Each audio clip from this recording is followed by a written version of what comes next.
Hello students, स्वागत है आपका pi classes bye Sachin Malik में। आज का हमारा टॉपिक क्लास नाइन्थ के लिए वर्कशीट नंबर 49।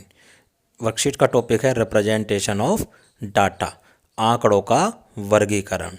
जो डाटा के बारे में हमने पिछली वर्कशीट में सीखा था, अब उनको रिप्रेजेंट कैसे किया जाए ताकि वो किसी को भी आसानी से समझ में आ सके। आइए सीखते हैं इस वर्कशीट का सॉल्यूशन हिंदी और इंग्लिश दोनों ही भाषाओं में। तो देखो बच्चों, ये है हमारी वर्कशीट नंबर 49 क्लास नाइन्थ। इसका टॉपिक है आंकड़ों का प्रस्तुतिकरण यानी रिप्रेजेंटेशन ऑफ डाटा।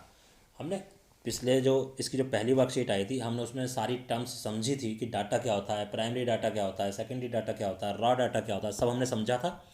अब वो जब डाटा हमारे पास आएगा उसका रिप्रेजेंटेशन एक आसान सी फॉर्म में हम कैसे करें जिससे कोई भी उसे आसानी से समझ सके। देखो सीधे एग्जांपल से इन्होंने समझा रखा है।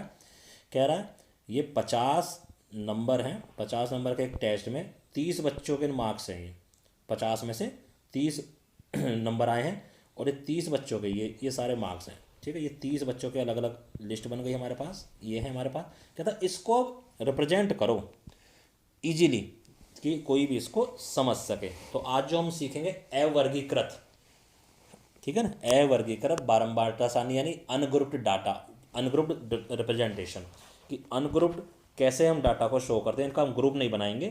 तो इसका सबसे पहले और सबसे अच्छा जो तरीका है, देखो ये है, हम क्या करेंगे, इस डाटा को हम असेंडिंग ऑर्डर या डिसेंडिंग ऑर्डर में लिख लेंगे, यानी बढ़ते क्रम या उतरते क्रम।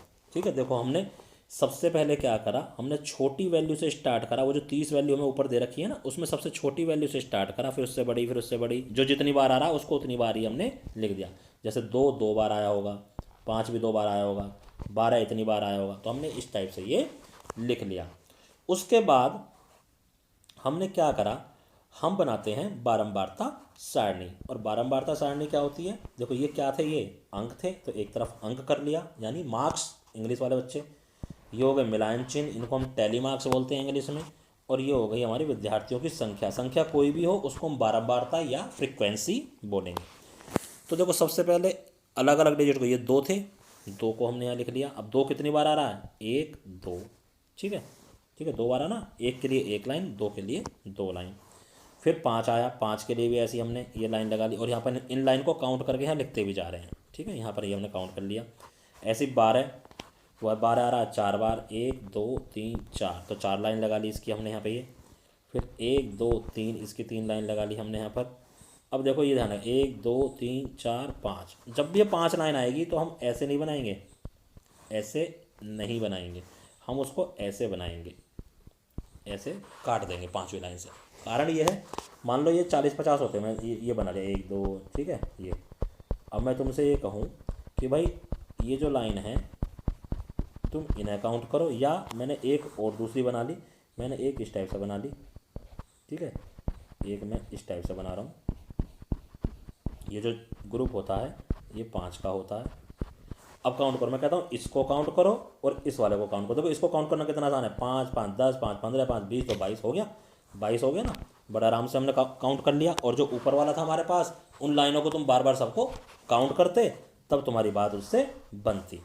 ठीक है, तो इसलिए हम इसको आसानी से काउंट कर सकें, इसलिए हम क्या करते हैं, 5वें वाले को ऐसे क्रॉस कर देते हैं।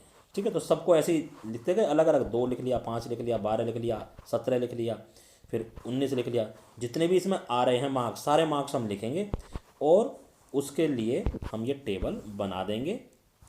और मिलान चिन्ह को काउंट करके लिख लो। जो मिलान चिन्ह होते हैं इनको पहले तो मिलान चिन्ह बनाओ, मिलान चिन्ह के बाद इन्हें काउंट करके लिख लो। काउंट करके जैसे 2 हैं तो 2 आ गया, 3 है तो 3 आ गया, 5 है तो 5 आ गया, 1 है तो 1 आ गया, ठीक है, 3 है तो 3 आ गया, इस तरह से। फिर इसको टोटल को काउंट भी कर लिया करो 30, कहीं हमसे कोई छूट तो नहीं गया, क्योंकि टोटल क्वेश्चन भी बता रखा है 30 है, तो इसको भी कर लेगा। इस तरह के जो टेबल बनाएंगे उसको हम बोलेंगे अवर्गीकृत बारंबारता सारणी।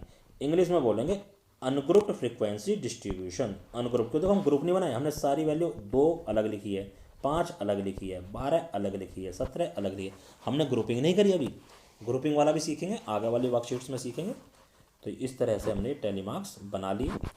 चलिए अब देखो नीचे बहुत आसान है, क्वेश्चन दे रखा है तुम्हें। अब इसमें हम क्या करेंगे, इसमें भी हम इस टाइप से टेबल ही बनाएंगे। तो जैसे यहाँ पर हमने इसमें लिखा था मार्क्स, तो मार्क्स की जगह पे यहाँ पर क्या लिखा जाएगा, ब्लड ग्रुप।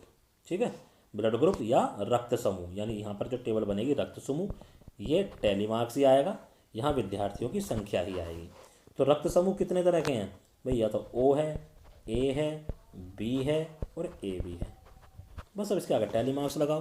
देखो ओ काट दो, एक ओ आ गया, फिर दूसरा ओ काट दो, दूसरी लाइन लग गई, फिर तीसरा ओ काट दो, तीसरी लाइन लग गई, चौथा ओ काट दो, चौथी लाइन लग गई, पांचवा ओ काट दो, पांचवी लाइन ऐसे आएगी, फिर से ओ, फिर से ओ, पहले इधर काटो फिर उधर टैली मार्क्स लगा दो उसका, फिर से ये ओ आ गया, फिर से ओ आ गया, फिर से आ गया, पांचवी लाइन लग गई, फिर ओ आ गया ये रहा, फिर ये ओ आ गया उधर। ठीक है, तो इस टाइप से आते जा रहे थे हमारे पास। जब ये आते जा रहे थे तो कितने आए थे हमारे पास, दो तो 5-5 के ग्रुप बन गए थे, ऐसे दो बन गए थे ना पूरे, ये दो तो 5-5 के ग्रुप बन गए थे और दो ऐसे आगे। तो और फिर इस वाली लाइन में लिखेंगे इसके आगे 12 है। तो मैंने ओ वाला करके दिखाया, यही काम तुम्हें ए के लिए करना है, यही काम तुम्हें बी के लिए भी करना है। ठीक है, सेम क्वेश्चन ये है, 40 परिवार हैं, उनमें बच्चों की संख्या दे रखी है। तो संख्या कैसे कैसे है, तो जो इधर वाला कॉलम था ये, यहाँ पे क्या लिखेंगे, बच्चों की संख्या, ये टैली मार्क्स, ये यहाँ पर क्या जाएगा, बारंबारता। ठीक है, यहाँ पर क्या जाएगा, बारंबारता या परिवार की संख्या, जो भी कुछ है तुम यहाँ पर लिखना सकते हो। बारंबारता लिख लिया करो, बहुत आसान है, कुछ लिखना ही। तो बच्चों की यहाँ पर ये जो बच्चों की संख्या है, इनको सबसे पहले वही अरेंज कर लो, या फिर डायरेक्ट ऐसे भी कर सकते हो। देखो सबसे पहले 0, क्योंकि हो सकता है किसी के एक भी बच्चा ना हो, 2, 1, 2, 3, 4, इससे ज़्यादा इसमें हमें कहीं भी संख्या नहीं आ रही है। तो अब 0 कितनी बार आया उसको काउंट करते जाओ, टैली मार्क्स लगाते जाओ, 5 से ज़्यादा है तो इस तरह से करो, फिर उसको काउंट करके यहाँ लिख दो। ये मैंने वैसे ही करा, ऐसे ही 1 को काउंट करो, फिर टैली मार्क्स बना लो, फिर 2 को करो, फिर टैली मार्क्स बना लो। इस टाइप से टैली मार्क्स बनाकर आपको ये दोनों क्वेश्चन कर लेने हैं, और इसमें ज़्यादा कुछ भी आपको नहीं करना है। तो अब आपको क्या करना है, अब आपको क्या करना है, इन दोनों क्वेश्चन को अपनी कॉपी में साफ साफ करना है, और उसकी साफ साफ सी फ़ोटो खींचकर अपने अपने टीचर को व्हाट्सएप पर भेजनी है। धन्यवाद।